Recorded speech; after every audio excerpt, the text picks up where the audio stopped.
Hello aspirants, வணக்கம், welcome to let's learn. இந்த வீடியோவில் நம்ம a verdict that hampers international law obligations தான் பார்க்க போகிறோம். ஸோ இதை பற்றின ஆர்டிக்கல் பார்த்தீங்கன்னா 8th November 2023 அன்றைக்கி த ஹிந்துவில் பப்ளிஷ் ஆச்சு. ஸோ இதை பற்றி நம்ம டீட்டெயிலாக பார்க்குறதுக்கு முன்னாடி நம்ம ஒரு 3 டெர்மினாலஜிஸ் பற்றி பேசிக் நாலேஜ் வந்து நமக்கு தெரியணும். Which is double taxation avoidance agreement, most favoured nation status and retention tax or withholding tax. ஓகேங்களா? ஸோ இப்போ ஃபர்ஸ்ட் வந்து நம்ம டபுள் டாக்ஸேஷன் அவாய்டன்ஸ் அக்ரிமெண்ட் பற்றி பார்க்கலாம். ஒரு 2 கண்ட்ரீஸ் தங்களுடைய டேக்ஸ் ரேட்ஸை வந்து ஒரு ட்ரீட்டியாக சைன் பண்ணுறது தான் இந்த DTAA. அதாவது ஒரு பர்டிகுலர் இன்கம் மேலே 2 டைம் வந்து டேக்ஸ் ஆகுது. ஏன் அப்படின்னா ஒரு பர்டிகுலர் கம்பெனி 2 கண்ட்ரிலையுமே வந்து ப்ரிவேல் ஆகிருப்பாங்க. ஸோ A கண்ட்ரிலையும் B கண்ட்ரிலையும் ஒரு பர்டிகுலர் கம்பெனி இருக்காங்கன்னா, ஸோ அந்த கம்பெனி வந்து 2 பக்கமுமே வந்து இன்கம் எடுக்கிறாங்க இல்லையா? ஸோ அந்த 2 பக்கமுமே இன்கம் எடுக்கும்போது அவங்களுக்கு உண்டான அந்த டாக்ஸேஷன் வந்து கொஞ்சம் ஃப்ளெக்சிபிளாக வந்து இருக்கணும். ஸோ அதுக்காக தான் வந்து இந்த டபுள் டாக்ஸேஷன் அவாய்டன்ஸ் அக்ரிமெண்ட் வந்து சைன் பண்ணுறாங்க. ஒரே இன்கம் மேலே 2 டைம் டேக்ஸ் பண்ணக்கூடாது அப்படிங்கிறது தான் வந்து சொல்கிறாங்க. ஸோ இப்போ A கண்ட்ரியில் தான் வந்து அந்த ரெஸ்பெக்டிவ் கண்ட்ரியோட ஹெட் குவார்ட்டர்ஸ் வந்து இருக்குது. B கண்ட்ரியில் வந்து பார்த்திங்கன்னா ஒரு ஹோஸ்ட் கண்ட்ரியாக தான் வந்து செயல்பட்டுருக்கு, ஒரு சப்சிடியரி தான் எங்ககிட்ட இருக்குது. ஸோ B கண்ட்ரியிலேருந்து சம்பாதிக்கக்கூடிய பணத்து மேலே டேக்ஸ் வந்து போடுறாங்கன்னா B கண்ட்ரிலையும் ஒரு டேக்ஸ் அமௌண்ட் வந்து கட்டியாகணும். B கண்ட்ரியிலேருந்து சம்பாதிச்சக்கூடிய பணத்துக்கு A கண்ட்ரிலையுமே வந்து ஒரு டேக்ஸ் வந்து இருக்கும். ஸோ இதை வந்து அவாய்ட் பண்ணலாம் அப்படிங்கிறதுக்காக தான் இந்த டபுள் டாக்ஸேஷன் அவாய்டன்ஸ் அக்ரிமெண்ட் அப்படின்னு வந்துச்சு. ஸோ அப்போ என்ன பண்ணுவாங்கன்னா, இந்த A கண்ட்ரியும் B கண்ட்ரியும் ஒரு ட்ரீட்டிக்குள்ளே வருவாங்க. ஸோ அதுதான் டபுள் டாக்ஸேஷன் அவாய்டன்ஸ் அக்ரிமெண்ட். ஓகேங்களா? ஸோ அப்போ இதனால் என்ன ஆகுதுன்னு பார்த்தீங்கன்னா, டேக்ஸ் பேயர்ஸோடைய பர்டன் ஆஃப் டேக்ஸ் வந்து குறையுது. ஸோ இது மூலமாக economic development all over the world வந்து கிரியேட் ஆகணும் அப்படிங்கிறதுக்காக தான் இது ஒரு மேண்டேட்டாக வந்து செயல்படுத்திக்கிட்டு இருக்காங்க. ஸோ எதெல்லாமே வந்து இந்த டபுள் டாக்ஸேஷன் அவாய்டன்ஸ் அக்ரிமெண்ட் கீழே வரும் அப்படின்னு பார்த்தீங்கன்னா, சர்வீசஸ் ஏதாவது கொடுக்கறதுனால அந்த பர்டிகுலர் விஷயத்துக்கு வரும். அடுத்து பார்த்தீங்கன்னா சேலரி, ப்ராப்பர்ட்டி, கேபிட்டல் கெயின்ஸு, ஏதாவது அசெட்ஸ் வாங்குறது விற்கிறது இந்த மாதிரிலாம் இருந்ததுன்னா, savings or fixed deposit accounts இருந்ததுனாலுமே அதுக்குள்ள டபுள் டாக்ஸேஷன் அவாய்டன்ஸ் அக்ரிமெண்ட் மேற்கொள்ளலாம் அப்படிங்கிறத வந்து சொல்கிறாங்க. ஸோ இப்போ நம்ம கண்ட்ரியில் டபுள் டாக்ஸேஷன் அவாய்டன்ஸ் அக்ரிமெண்ட் மோர் தென் 80 கண்ட்ரிஸ் கூட நம்ம ப்ரிவேல் பண்ணிக்கிட்டு தான் இருக்கோம். ஓகேங்களா?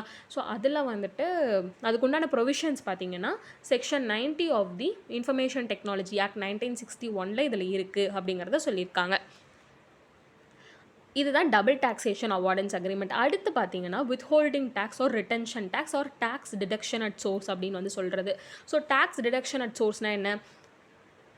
இப்போ 1 lakh இன்கம் வருது. ஸோ அப்போ அந்த இன்கம் வந்து நமக்கு எண்ட் யூசருக்கு வந்து கிடைக்கிறதுக்கு முன்னாடியே வந்து கொடுக்கக்கூடிய கம்பெனி என்ன பண்ணியிருப்பாங்கன்னா, டேக்ஸை பிடிச்சிட்டு கொடுப்பாங்க. ஸோ அந்த கம்பெனி என்ன பண்ணுவாங்கன்னா, ஒரு 10% டேக்ஸ்னு வச்சுக்கோங்களேன். அப்போ 10,000 வந்து எடுத்து கவர்மெண்ட் கிட்டே அவங்க ஃபைல் பண்ணிடுவாங்க. அந்த ரெஸ்பெக்டிவ் கம்பெனி, நாங்கள் இவங்களை மாதிரி இந்த எண்ட் யூசருக்கு நாங்கள் சேலரி கொடுத்தோம், நாங்களே டேக்ஸே வந்து பிடிச்சிக்கிட்டோம், அந்த மாதிரிலாம் வந்து சொல்லுவாங்க. நம்ம மறுபடியும் அதை கிளைம் பண்ணணும், நம்மக்கிட்ட இவ்வளோ செலவெல்லாம் இருக்குது அப்படின்னு கிளைம் பண்ணணும்னா நம்ம டேக்ஸ் ரிட்டர்ன்ஸ் எல்லாம் வந்து ஃபைல் பண்ணிக்கலாம். ஸோ அப்போ நம்ம கைக்கு வரக்கூடிய காசு எவ்வளோவா இருக்கும்? 90,000 தான் இருக்கும். அவங்க டேக்ஸை பிடிச்சிட்டு தராங்க. ஸோ சோர்ஸ்லேயே வந்து டேக்ஸ் டிடக்ட் ஆகிடுது. ஸோ இதுதான் டேக்ஸ் டிடக்ஷன் அட் சோர்ஸ். இது வந்து பார்த்திங்கன்னா குளோபல் லெவலில் பயன்படுத்தும் போது அந்த வார்த்தையை ரிட்டன்ஷன் டேக்ஸ் அல்லது வித்ஹோல்டிங் டேக்ஸ் அப்படின்னு வந்து சொல்லுவாங்க. ஸோ இதிலே இருக்கும் பாருங்கள். The money and employer deducts from an employees gross wages and pays directly to the government. So government கிட்ட டைரெக்டாக டேக்ஸை பே பண்ணிட்டு தான் நமக்கு கிடைக்க வேண்டிய அமௌண்ட்டை வந்து தருவாங்க. ஸோ இதான் வந்து வித்ஹோல்டிங் டேக்ஸ் அப்படின்னு வந்து சொல்லப்படக்கூடியது. இப்போ நம்ம கண்ட்ரி எந்த ஒரு கண்ட்ரியோடையும் இந்த டபுள் டாக்ஸேஷன் அவாய்டன்ஸ் அக்ரிமெண்ட் மேற்கொள்ளலை அப்படின்னா 20% withholding tax வந்து பண்ணணும். அதாவது when an Indian entity shares profit with a foreign entity. So ஒரு ஷேர்ஸ் ஏதாவது வச்சுருந்தாங்க அப்படின்னா அந்த ஷேர்ஸ்லேருந்து ஜென்ரேட் ஆகக்கூடிய ப்ராஃபிட் மேலே 20% withholding tax நம்ம வந்து போடுவோம் in case of no DTAA. ஓகேங்களா? ஸோ அப்போ இது ரிலேட்டடாக ஒரு ஃபேமஸான கேஸ் வந்து இருக்குது, விச் இஸ் வோடஃபோன் கேஸ். ஓகேங்களா? ஸோ இப்போ வோடஃபோன் கேஸில் வந்துட்டு என்ன ஆச்சு அப்படின்னா, ஹச்சின்சன் டெலிகாம்ஸ் அப்படின்னு சொல்லிட்டு ஹாங்காங் பேஸ்டு கம்பெனி இருக்காங்க. ஸோ அவங்களுடைய சப்சிடியரி வந்து பார்த்திங்கன்னா CGP இன்வெஸ்ட்மெண்ட்ஸ் லிமிடெட் கேமன் ஐலாண்ட்ஸில் ஆப்ரேட் பண்ணிட்டு இருந்தாங்க. ஸோ இவங்களுக்கு கீழே தான் இந்த ஒரு சப்சிடியரி வருது. இந்த கேமன் ஐலாண்ட்ஸில் இருக்கக்கூடிய CGP இன்வெஸ்ட்மெண்ட்ஸ் லிமிடெட் என்ன பண்ணாங்கன்னா, ஹச் அப்படிங்கிற ஒரு கம்பெனி இந்தியாவில் வந்து ப்ரெசென்ட்டாக இருந்துச்சு. அதில் வந்து 67% உடைய ஷேர்ஸ் வச்சுருந்தாங்க. ஸோ அப்போ காலப்போக்கில் என்ன ஆகுதுன்னு பார்த்தீங்கன்னா, வோடஃபோன் இருக்காங்க இல்லையா, it is a Netherlands based. So அவங்க வோடஃபோன் என்ன பண்ணாங்கன்னா, நாங்கள் சிஜிபியை வாங்கிக்கிறோம் அப்படின்னு சொல்லிட்டு ஹச்சின்சனோடைய ஒரு அக்ரிமெண்ட் வந்து போட்டுக்கிட்டாங்க. ஓகேங்களா. ஸோ இப்போ சிஜிபி யார்கிட்ட போயிடுது, வோடஃபோன் போயிடுது. அப்போ சிஜிபி வச்சிருக்கக்கூடிய அந்த 67% ஷேர்ஸ் யாருக்கு சொந்தம் இனிமேல்? இனி வந்து வோடஃபோனுக்கு தான் வந்து சொந்தமா இருந்திருக்கு. ஸோ அப்போ அந்த ஷேர்ஸ் மூலமா ஜென்ரேட் ஆகக்கூடிய ப்ராஃபிட் மேலே எந்த ஒரு வித்ஹோல்டிங் டேக்ஸுமே வந்துட்டு போடப்படலை. ஓகேங்களா. ஸோ போடாமையே டைரெக்டாக ஹட்சின்சன் டெலிகாம்ஸ்க்கும் வோடஃபோனுக்கும் ஒரு டீல் வந்து நடந்திருக்கு, பிஸ்னஸ் டீல். ஸோ அப்போ மணி வந்து எக்ஸ்சேஞ்ச் ஆயிருந்திருக்கு. ஸோ அப்போ வந்து இவென்ச்சுவலி பார்த்தீங்கன்னா வித்ஹோல்டிங் டேக்ஸ் போடாமையே இந்த ஒரு ஆப்ரேஷன் நடந்திருக்கு. அதனால் இந்தியா வந்து வோடஃபோன் மேலே ஒரு கேஸ் வந்து போட்டிருந்திருக்கும். ஸோ கம்பெனியை வாங்கினதுக்கு வோடஃபோன் ஹட்சின்சன் டெலிகாம்ஸ் காசு கொடுப்பாங்களா? ஸோ அந்த காசு கொடுக்கும்போது நீங்கள் வித்ஹோல்டிங் டேக்ஸ் போட்டு தான் காசு கொடுத்து வந்திருக்கணும், அது நீங்கள் போடாதது உங்கள் மேலே தப்பு அப்படின்னு சொல்லிட்டு நம்ம இந்தியா ஒரு கேஸ் வந்து போட்டாங்க. ஸோ அது வந்து court of arbitration, permanent court of arbitration வரைக்குமே வந்துட்டு போச்சு. ஸோ வோடஃபோன் மேலே வந்து ஃபைனுமே வந்து லிவி பண்ணாங்க. ஓகேங்களா. ஸோ இது வந்து background of the case with respect to withholding tax. So இந்த பர்டிகுலர் வித்ஹோல்டிங் டேக்ஸ் வந்து பார்த்தீங்கன்னா ஐடி ஆக்ட் 1961லேயுமே வந்துட்டு இருக்குது. இல்லை அப்படின்னா அந்த டிடிஏஏ நம்ம ஏதாவது ஒரு கண்ட்ரியோட பண்ணுறோன்னா அதுலேயுமே வித்ஹோல்டிங் டேக்ஸ் அப்படின்னு இருக்கும். ஸோ அப்போ அந்த வித்ஹோல்டிங் டேக்ஸ் வந்து நம்ம லெவி பண்ணுறோம் இல்லையா, அது வந்து எந்த டேக்ஸ் வந்து ரொம்பவே கம்மியாக இருக்கோ அதுதான் வந்து பொருந்தும். ஓகேங்களா. ஸோ இப்போ ஐடி ஆக்ட் 1961 வந்து பார்த்திங்கன்னா இந்த மாதிரி 20% ஆன் ஷேர்ஸ் வித்ஹோல்டிங் டேக்ஸ் வந்து லெவி பண்ணணும் அப்படிங்கிறத நம்ம முன்னாடியே வந்து பார்த்தோம். இதுவே டிடிஏஏ ஒரு கண்ட்ரியோட நம்ம சைன் பண்ணுறோம். ஸோ அதில் வந்து 10% அப்படின்னு வந்து நம்ம குறிப்பிட்டிருந்தோம்னா அந்த 10% தான் ப்ரிவேல் ஆகும் with respect to that country. So which ever is lower it prevails.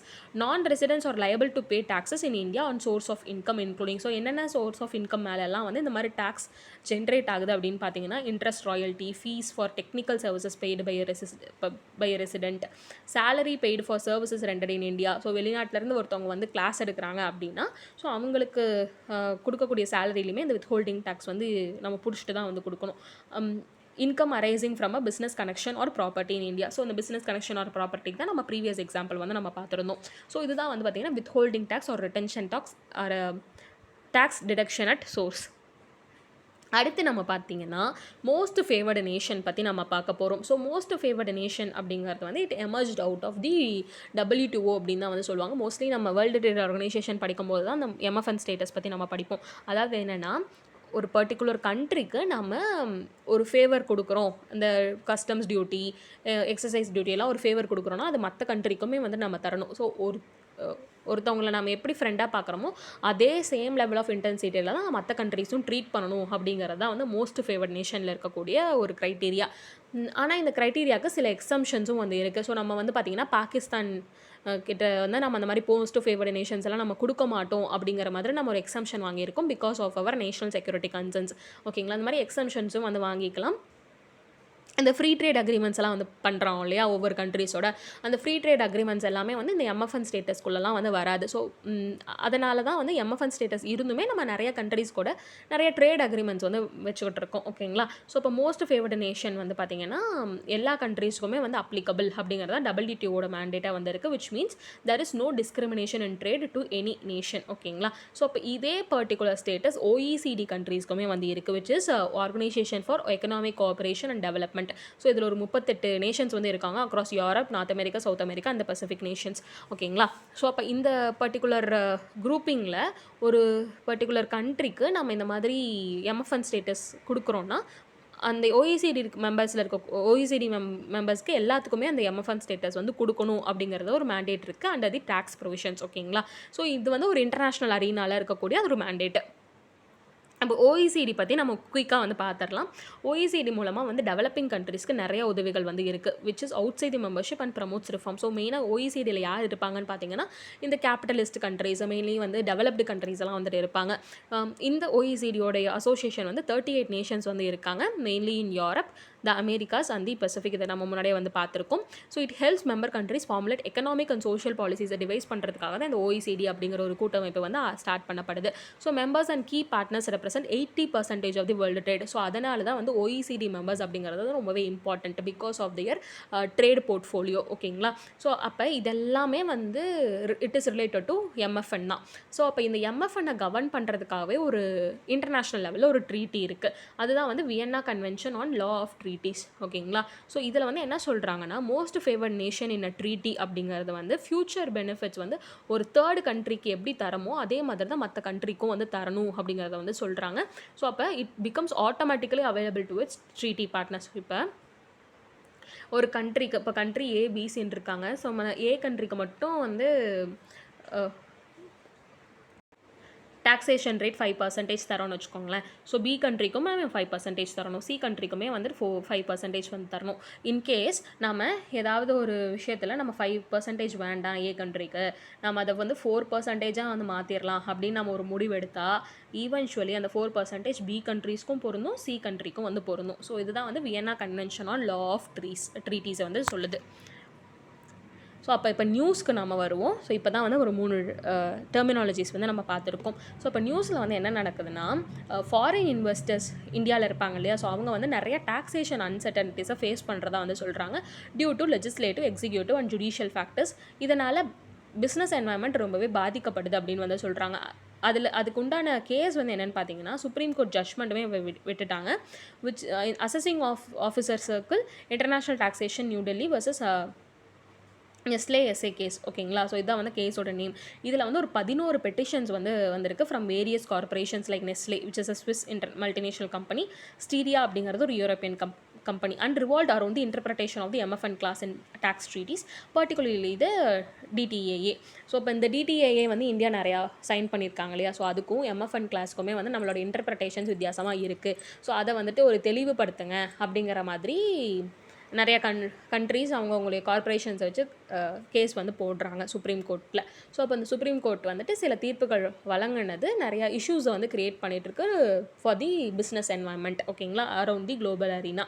So இதில் ஒரு கொஷின் வந்து மெயினாக என்னென்னு பார்த்தீங்கன்னா, MFN கிளாஸ் வந்து பார்த்தீங்கன்னா டேக்ஸ் ட்ரீட்டீஸில் இந்தியாவில் அப்ளை பண்ண தான் முடியும் அப்படிங்கிறத வந்து சொல்கிறாங்க. ஆனால் சுப்ரீம் கோர்ட் என்ன சொல்கிறாங்கன்னா, இந்த section 90 of the IT act இருக்கு இல்லையா, ஸோ அதில் வந்து ஏதாவது நோட்டிஃபிகேஷனோ இல்லை ரூல்ஸ் பாஸ் பண்ணதுக்கப்புறம் தான் MFN ஸ்டேட்டஸ் வந்து கொடுக்கப்படும் அப்படிங்கிறத வந்து சொல்கிறாங்க.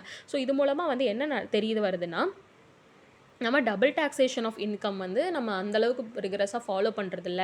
ஸோ இந்தியா வந்து வெறும் சைன் பண்ணிவிட்டு மட்டும் அதை ஃபாலோ பண்ணாமல் இருக்காங்க. அந்த மாதிரிலாம் வந்து குளோபல் அரீனாவில் இருக்கக்கூடிய பிஸ்னஸ்மேன் வந்து நினச்சிக்கிட்டு இருக்காங்க. ஸோ சுப்ரீம் கோர்ட்டுடைய judgment in this case has broader implications for foreign investors as it clarifies the applicability of the MFN class and provides guidance on the how tax treaties should be enforced in India, potentially reducing uncertainty in taxation measures. ஆனால் இப்போ வந்து தெளிவாக வந்து சொல்லியிருந்திருக்காங்க, இந்த மாதிரி ஏதாவது ஒரு கண்ட்ரிக்கு MFN ஸ்டேட்டஸ் வந்து க்ரியேட் ஆகணும் அப்படின்னா ஐடி ரூல்ஸில் ஒரு நோட்டிஃபிகேஷனோ இல்லை ரூல்ஸோ வந்து பாஸ் பண்ணணும் அப்படிங்கிறத வந்து சொல்கிறாங்க. ஸோ அப்போ ஓவராலாக என்ன தான் ஆக்சுவல் பிரச்சனை அப்படின்னு வந்து பார்த்திங்கன்னா, நம்ம இந்த டபுள் டாக்ஸேஷன் அவார்டன்ஸ் அக்ரிமெண்ட்லாம் வந்து சைன் பண்ணியிருக்கோம் இல்லையா வெவ்வேறு கண்ட்ரீஸோட.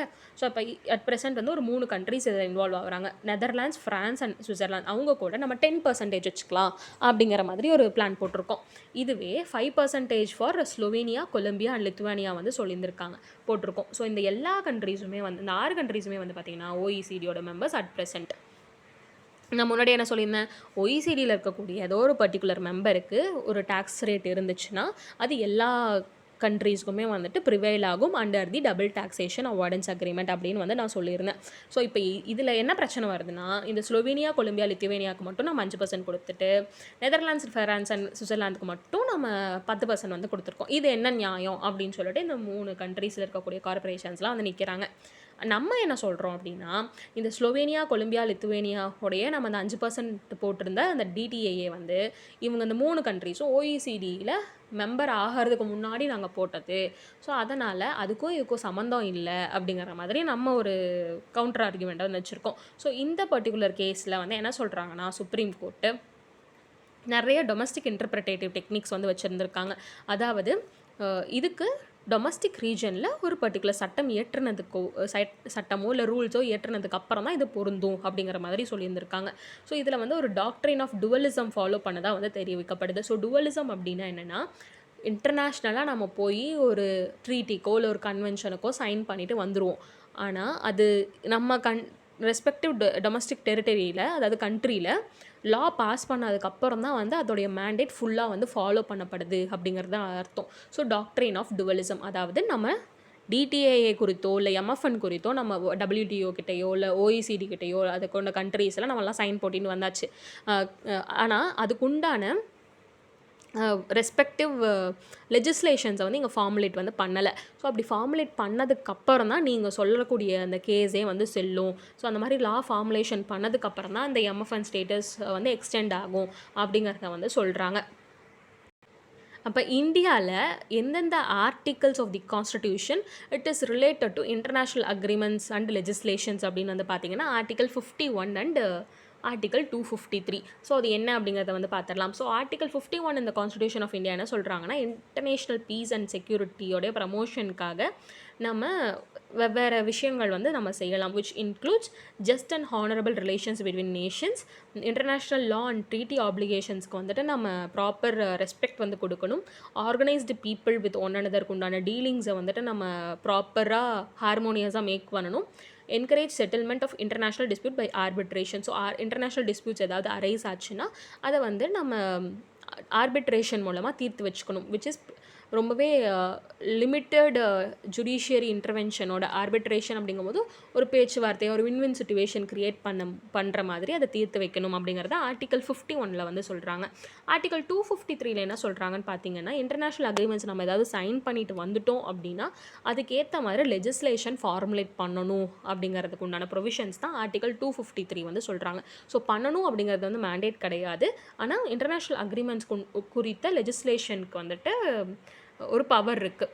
ஸோ அதுக்கு யாருக்கு வந்து பவர்னு பார்த்தீங்கன்னா சென்ட்ரல் கவர்மெண்ட்டுக்கு வந்து பவர் இருக்குது, which is under the union list. ஓகேங்களா. இந்த ஆர்டிகல் 253 வந்து பார்த்திங்கன்னா relation between union and state அந்த ஒரு ரெஸ்பெக்டிவ் பார்ட்டில் வந்துட்டு வரும்.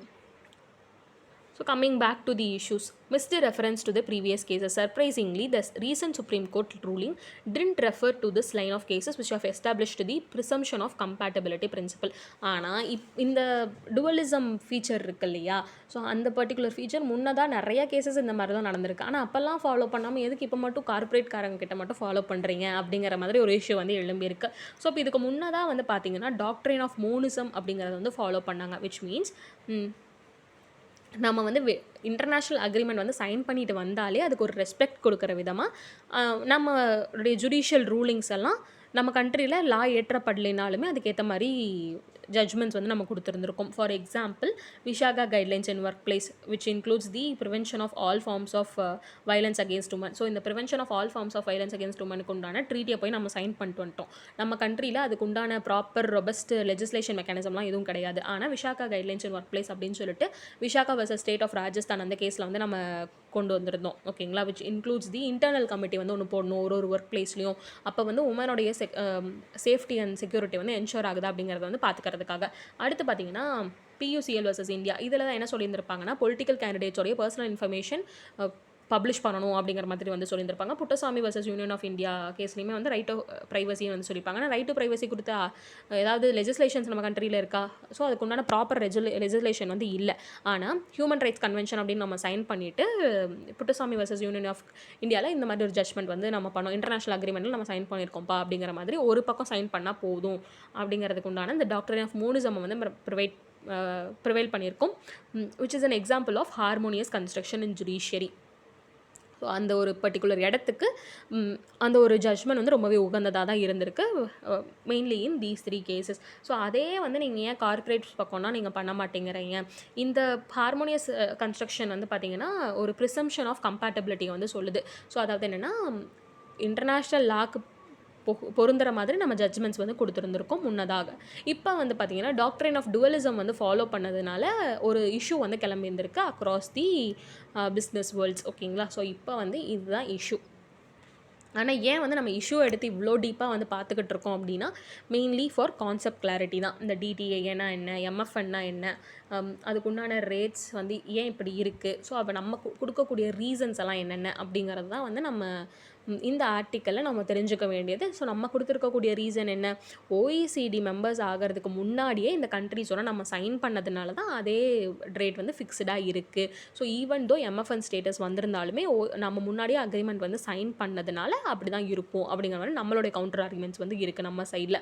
ஸோ இதுதான் வந்து பார்த்திங்கன்னா இந்தியாவுக்கும் மற்ற நேஷன்ஸில் இருக்கக்கூடிய கார்ப்பரேட்ஸுக்கும் இருக்கக்கூடிய பிரச்சனை. ஆனால் சுப்ரீம் கோர்ட் வேர்டிக்ட் வந்து வழங்கிட்டாங்க. என்ன வேர்டிக்ட் அப்படின்னா, நம்ம கண்ட்ரியில் லெஜிஸ்லேஷன் இதுக்கேற்ற மாதிரி மாறுபட்டால் ஒழிய நம்ம MFN status across the countries வந்து கொடுக்க முடியும் அப்படிங்கிற மாதிரி சொல்லியிருக்காங்க. ஸோ ஜுடிஷியரி வந்து நைஸாக நழுவிக்கிட்டாங்க சொல்லப்போனால். ஓகேங்களா? ஸோ மெயினாக லெஜிஸ்லேஷன் தான் அதை பார்த்துக்கணும் அப்படிங்கிற மாதிரி சொல்லிட்டாங்க. ஸோ இந்த ஒரு பர்டிகுலர் ஆர்டிக்கிள் நிறைய கான்செப்ட்ஸ் வந்து இன்வால்வ் ஆயிருந்திருக்கு. முடிஞ்ச அளவுக்கு நான் எக்ஸ்பிளைன் பண்ணியிருந்திருக்கேன். ஸோ இது உங்களுக்கு யூஸ்ஃபுல்லாக இருந்துச்சுன்னா நம்ம சேனலுக்கு வந்து சப்ஸ்கிரைப் பண்ணி ஷேர் பண்ணுங்கள். Thank you for your support. ஏதாவது இஷ்யூஸ் இருந்தனாலும் சஜஷன்ஸ் இருந்தனாலும் கமெண்ட் செக்ஷனில் மென்ஷன் பண்ணுங்கள். So once again, thank you for your support. Keep learning, happy learning. Thank you.